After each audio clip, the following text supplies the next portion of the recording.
తదుపరి కుంభరాశి.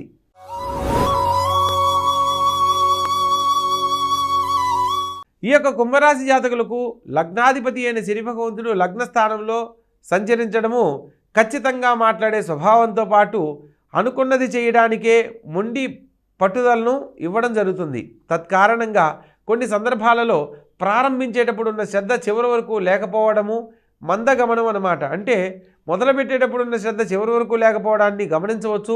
ద్వితీయ స్థానంలో రాహుగ్రహ సంచారం చేత ముఖ్యమైన విషయాలలో కార్యదీక్ష పట్టుదలే మీ యొక్క విజయానికి కారణమైన సత్యాన్ని తెలుసుకుంటారు.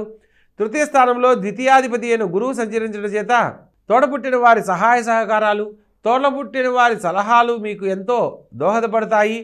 షష్టమ స్థానాధిపతి అయిన చంద్రుడు చతుర్థంలో సంచరించే క్రమంలో విద్యార్థులకు చక్కని విద్యావకాశాలతో పాటు తల్లిగారి సలహా మేరకు చేసే ప్రతి పనిలో కూడా విజయం వరిస్తుంది. షష్టమ స్థానంలోకి మారుతున్న చంద్రుని కారణంగా వారం చివరిలో కొంత శారీరక శ్రమ, పనుల ఒత్తిడి, ఆరోగ్య సమస్యలు ఎదుర్కోవడానికి అవకాశం ఉంటుంది. అష్టమ స్థానంలో కేతుగ్రహ సంచార రీత్యా ఆరోగ్య విషయంలో కడు జాగ్రత్తలు తప్పనిసరిగా పాటించాలి. ఈ వారం కొంత నిరుత్సాహంగా ఉండడానికి అవకాశం ఉంటుంది కాబట్టి దైవబలంతో ధైర్యంగా ఉండేందుకు ప్రయత్నం చేయాలి. భాగ్యస్థానంలో శుక్రగ్రహ సంచారం జరుగుతున్న క్రమంలో ఆర్థిక లాభం కొంత మీకు ఊరట కలిగిస్తుంది.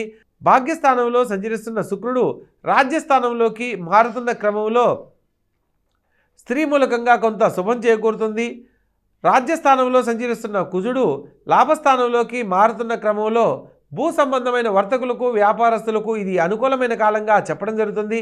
ప్రత్యేకించి లాభస్థానంలో సంచరిస్తున్న పంచమ, అష్టమాధిపతి అయిన బుధుడు వక్రగతి చెంది రాజ్యస్థానంలోకి మారుతున్న క్రమంలో నూతన వ్యాపార ప్రయత్నాలకు, పెట్టుబడులకు ఇది అత్యంత అనుకూలమైన కాలంగా చెప్పడం జరుగుతుంది.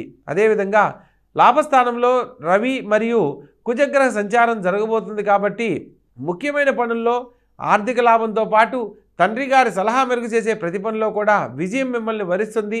పరిష్కారం కాని సమస్యలు పరిష్కరించబడతాయి.